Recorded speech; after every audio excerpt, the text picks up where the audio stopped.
Hello there and a very warm welcome to another edition of Channels Beam. I am Victor Matthias. Now, worried by the increasing cases of violence against men and women, a sexual offenders register has finally been opened in Nigeria with the aim to reduce the menace in totality or curb it to the barest minimum. Now, this is coming as the United Nations marks the day to end violence against women globally. So on the program today, we will examine the legal framework for the establishment of the Sexual Offenders Register and how it affects the conduct of Nigerians moving forward. But let's quickly bring you some of the major trending social media topics in the past week before we get to that.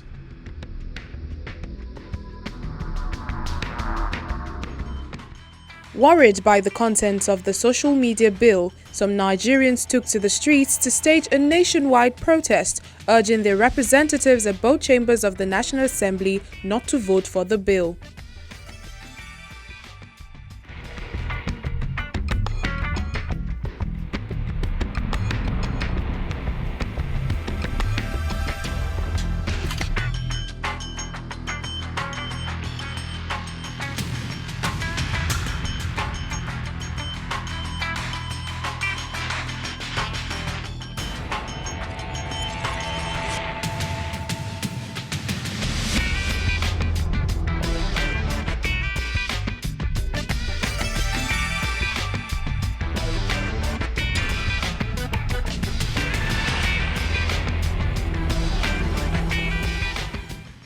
A global drive to protect women from violence was embarked on via social media to create more awareness on the plight of females suffering from sexual assault. The drive also dished out tips on how the girl child can protect herself from sexual predators.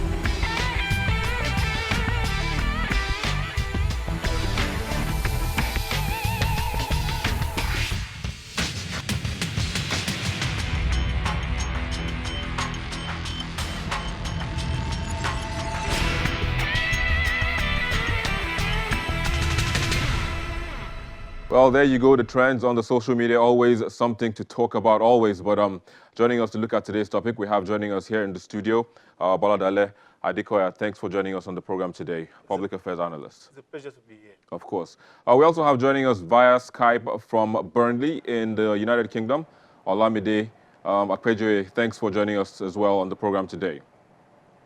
A pleasure. Thank you for having me. Indeed. And then for the first time, we have joining us from Abuja via our virtual reality interface, Bukola Shonibare. Thanks for joining us on the program today. Let me first of all say that you're the first person that we're using this technology for on the program. So, of course, some drum rolls will come on for you. Thank you for having me. Indeed, you're welcome.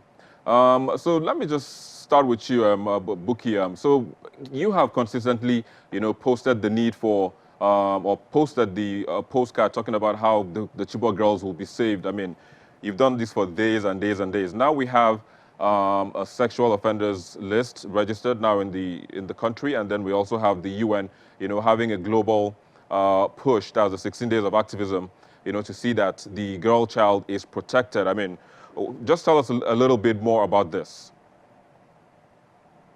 So the Sexual Offenders Register is one that we have waited for so long, especially because if we look at developed countries across the world that prioritizes the plight of women and girls and particularly promoting their rights, having a sexual offenders register is one step that they take in order to protect the right of women and girls. Now, what this does is it helps in having a unified system where we have collation of names of convicted sexual offenders. And with that, we're able to have information about who they are, their names, their locations. And when we have that kind of data and information, what it helps to do is it helps us in planning our laws and policies and actions to be taken in dealing with such people. Let me close by saying that it serves as deterrent, to people. Nobody wants their name to be put on it. It's a name and shame approach, and I think it's a welcome development. Oh, well, I think a lot of Nigerians will agree with you on that. But let me also go to Burnley and hear from Olamide what this means generally. Because so when you talk about sexual offense now, I think both sexes, have been found guilty, so to speak now. But is there any statistics as to, what it is like on both sides? Well, I can speak for women.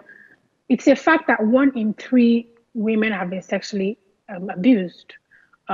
Whether we have spoken up or not, it's a personal study that I have personally carried out, and we have, played with it. It's a fact. So this is huge. Of course, it's not just for women.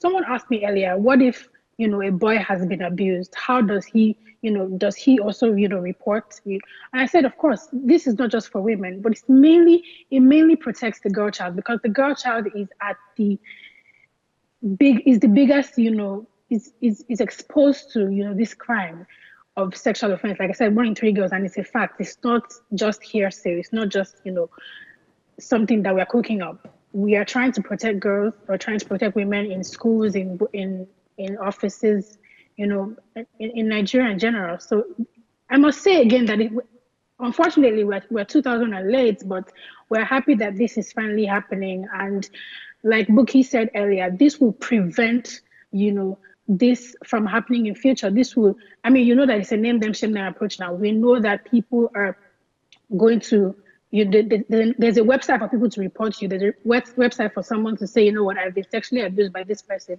So that would curb this crime and this menace that Nigeria, is facing at the moment. So it's it's a welcome approach. Fantastic. Like she said, she was going to speak for the girl child, but let's look at it from the perspective of the boy child, as well. We've had cases rather, of boys being sexually abused, maybe by their helps or their guardians. This would, as they say, it's a name and shame approach. What do you think about it, basically? First, let me say that this is a wonderful development. The National Register for Sex Offenders is the right step in the right direction. Majorly, there is a kind of a narrative, or let's say the belief is that most male child don't really get sexually abused, and that is fallacious, because it's just unfortunate that the gender that we are in is one that we have been raised up in such a way that we've been suppressed to keep quiet over the years. If you have a lot of men, a lot of guys now, they will tell you that most of them lost their virginity to other house help when they were very young, either their aunties or sisters or something. So most times it's always very hard for them to speak up. But when you have an approach now that makes it easier for us to identify individuals that we give our children to help bring up, maybe when we're at work or something, and even schools as well, I think it's a good one. I think we'll be able to at least checkmate those ones that have been convicted. But my problem with the approach really is the word convicted. Now, we have a legal system, judicial system in Nigeria, where the trial of alleged sex offenders is usually very cumbersome. We saw the case of Timi Dakolo, and they said, okay, after 6 years or 7 or so, you can no longer try any rape case. Of course, they said it's status banner. So that means that if you don't speak up within that period, definitely you've lost the right to seek redress in court. That is one. Secondly, as well, how do you muzzle up this is a psychological issue now. Do you muzzle up the courage to speak up? That is 2. Then the third one, how does the court actually find the offender guilty or not? Now, most times, and I think Buki also will agree with me that most times cases that are rape or sexual offenses cases that are taken to court, most times they hardly get judgment. Probably maybe 3 in 10, they hardly get judgment. So that means that if you have a provision that it is unless these people have been convicted that they are going to be put in the sexual. So what happens then? What about those that, because of the lacuna in law, they get away? That is one. Then secondly, also now is that If we cannot put alleged sex offenders who have not been convicted by law, that means we've been infringing on their fundamental human rights. Yeah. How can we put them also now in the sex offenders? Let me quickly get to Buki in Abuja studio. Buki, so he's raising concerns as to, the legal system at the moment, and he just made a case with one of the cases that we had just not too long ago. But how do you see us going past this bottleneck now?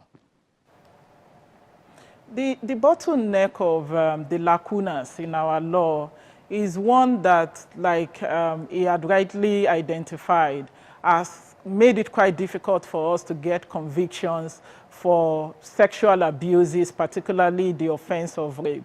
We know that the criminal law, the penal code applicable here in the North, and the VAP, the Violence Against Persons Prohibitions Act, has made provisions for this. But we have legal technicalities that are embedded in our laws that makes it quite difficult for us to get conviction.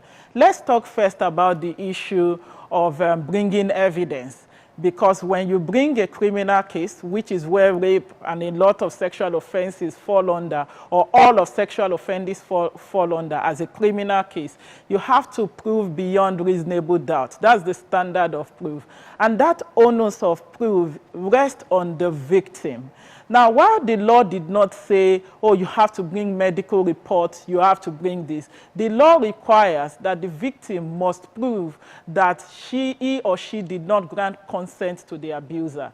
When we look at a lot of these technicalities, how does a victim begin to prove that, oh, I said no, I didn't grant consent? Or how will a child of 2 years old have to say that I didn't grant consent? So we have a lot of these legal technicalities, and I agree with the point that has been made that when we qualify it as convicted sexual offenders, it makes it a bit quite difficult. And I think that is one of the areas that needs to be reviewed and improved upon in this sexual offenders register. So I think that we need to come to the realities of today. Our judiciary needs to do more. The legislators need to look at all of these laws, the criminal code, the penal code, the criminal law, the penal code, the VAPA, and every other law to make sure that they align with today's realities and they do not serve as impediment or clogs in the wheel of achieving gender equality.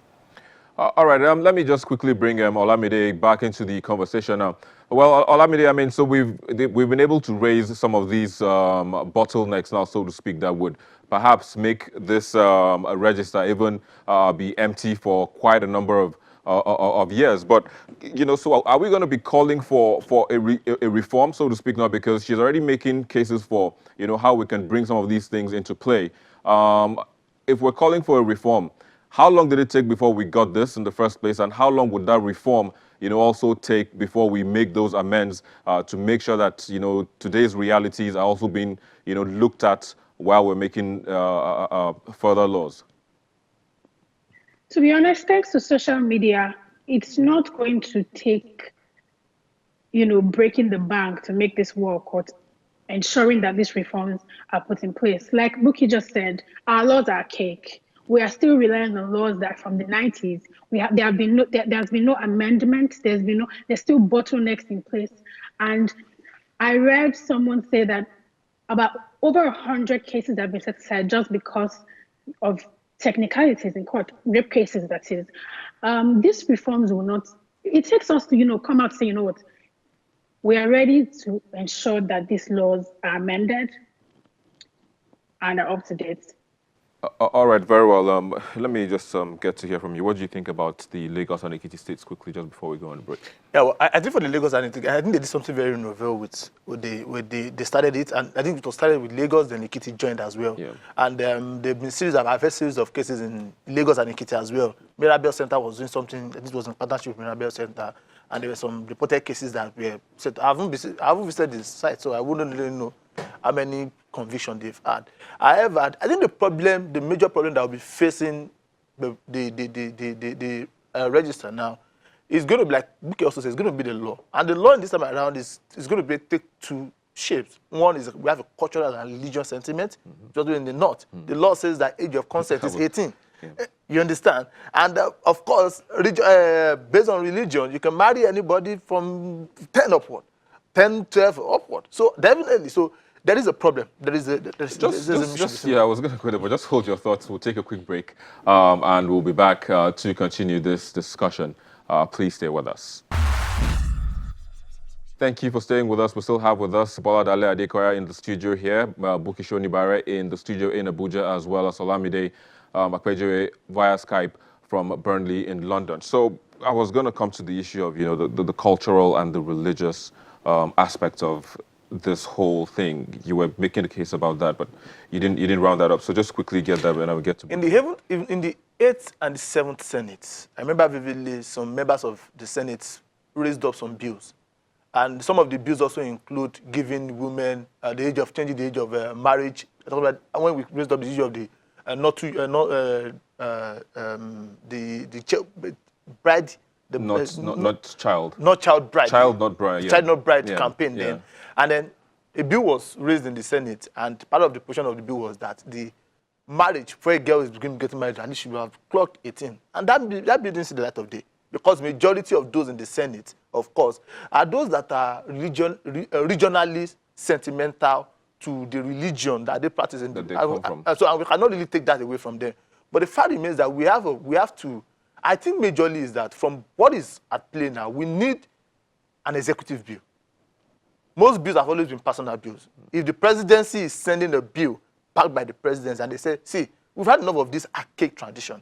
People should, the girl child now, you should be able to wait till at least 18 before you get married to them or have any sexual interaction with them. Yeah. So at least maybe that will make him. And if the presidency is sending a bill, I think that will have more weight between both chambers of the National Assembly and see it pass into law. Bukky, what's your thought on this? I mean, looking at the fact that Nigeria is pretty much multicultural, and of course we have quite a number of religions. Talking about Christianity, the traditional worshippers as well as those who practice Islam. But how do we find a meeting point between all these religions, our culture, and then what we're trying to do at this moment, protecting the girl child from sexual offense, being a victim. Thank you. In law, there is a test that is called the repugnancy test. And the repugnancy test usually comes up when we begin to look at issues around how different laws, customs at the local level, the extent to which they are repugnant to fairness, justice, and good conscience. Now, a lot of these customs and laws that we have at our local level, and I must say also, we also have some of them codified in our laws. For instance, the Penal Code. There's a section in the Penal Code that permits a man to beat his wife so long as it doesn't cause a certain level of bodily injury. When we begin to have such laws at, our national level, and even at the local level, you have customs, traditions, you have religious injunctions, then it brings to table what the government is doing to track the extent of how these laws and these policies and these customs, these traditions, these religious injunctions, to what extent are they repugnant to what we collectively agree, what we are talking about today. In moving forward, proper contextualization, proper sensitization, review of our laws to align with current realities, and we must keep track of all the laws and customs at local level and traditions that do not align with our current realities, and make sure that they are abolished. All right, Bukky Sonibare, you joined us from our Abuja studio via the revolutionary virtual reality interface. Thanks again for joining us on the program. And again, I would have to reiterate, you're the first person that we're doing this with on Channels Beam. Thank you very much for your patience and your time. Thank you. Olamide, I mean, so the whole issue of the family affair keeps coming on. Now, you find out that, some people are actually abused, and then they have to hold or suppress their feelings because they've been spoken to by maybe their traditional leader or their religious leader, maybe an aunt or an uncle, and they just hold it down and say, okay, it's a family affair, we'll sort it in-house. Generation of our parents, they listen to religious leaders more. So I think that that's where we must begin to seek for help.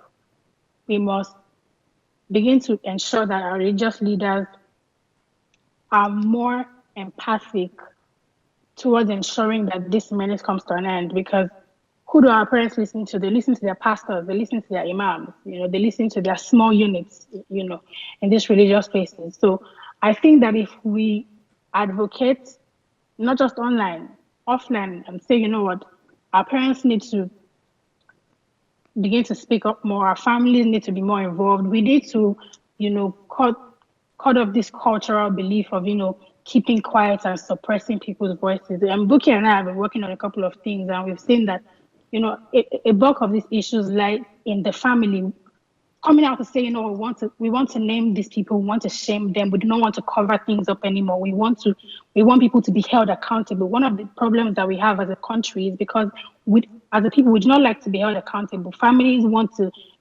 hide things and, just, say that, oh, we don't want to bring shame, we don't want to, so pretty much spoil our family's name. So we need to do more in our families and in our religious gatherings. It's very important. This is the only way we can begin to tackle these things. All right, very well. I hope, of course, you take that advocacy offline, and make those calls to the religious and the, of course, traditional leaders. But I have to say thank you. Olamide Akpejoye, you joined us from Burnley in England. Thanks for joining us and sharing your thoughts on the program. Thank you for having me. Of course, you're welcome. Boladale, I have to say thanks as well for joining us on the program today and sharing your thoughts. Hopefully, in the very nearest future, all of these things that all of you raised would come to pass, and of course, would have that robust document that would, how would I put it now, protect the child, be it male or female. But again, thanks for joining us, on the program. And that's where we are. We'll be back in a moment with the most viewed videos on our YouTube channel in the past week. Please stay with us.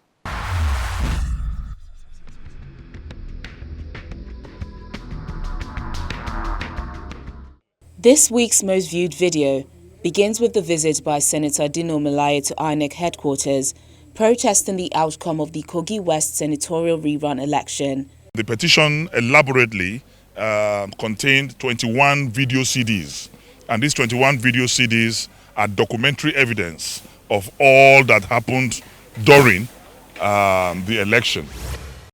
It is followed by that of the arrest of 2 women over alleged child abuse in Nasarawa State. I will be directing the MBC to take the following actions in line with the report of the Implementation Committee. Third Spot sees the video of the Minister of Information stating the federal government's stand on internet broadcast content. I will also direct the MBC to immediately come up with regulations for the broadcast of content on the internet and the web.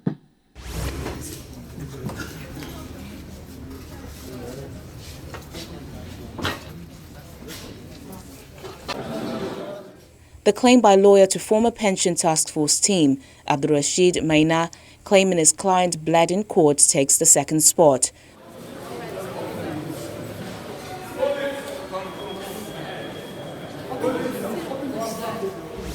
We have wakened up this country.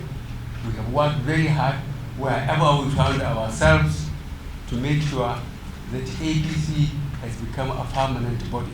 While President Buhari's promise to abide by the Constitution when it comes to his term in office takes the top spot. I said you should read the Constitution,